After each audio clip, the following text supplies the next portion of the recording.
Hello বন্ধুরা, এটা হচ্ছে হান্ডি চিকেন। কিভাবে বানাচ্ছি, চিকেনটাকে ভালো করে ধুয়ে কড়াই ঢেলে নিলাম ম্যারিনেশনের জন্য। এবারে আদা রসুন দিলাম, ধনে দিলাম, জিরের গুঁড়ো দিলাম, নুন দিচ্ছি, লঙ্কার গুঁড়ো দিচ্ছি, আর অল্প গরম মশলা দিচ্ছি, আবার পরেও দেবো ফোড়নে, আর তেজপাতা দিয়ে দিলাম।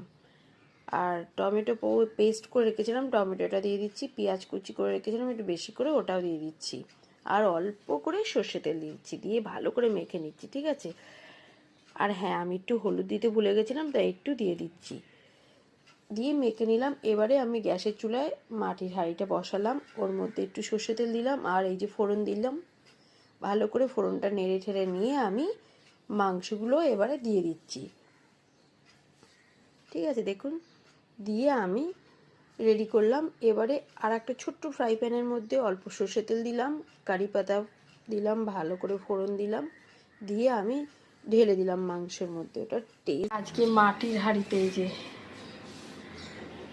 চিকেন রান্না করছি, হান্ডি চিকেন। কেমন হচ্ছে তো জানি না, আপনারা দেখুন, জানাবেন, আর আমিও টেস্ট করে বলবো আপনাদের, ঠিক আছে। আমার রান্নাটা প্রায় অনেকটাই হয়ে এসছে, ঠিক আছে। এই লাস্ট দেখুন, আমি খুলে দেখাচ্ছি কতটা সুন্দর হয়েছে, দারুণ হয়েছে। আমরা খেয়ে দেখেছি, এত সুন্দর হয়েছে। আপনারাও এরকম বানাবেন, কেমন হলো অবশ্যই জানাবেন।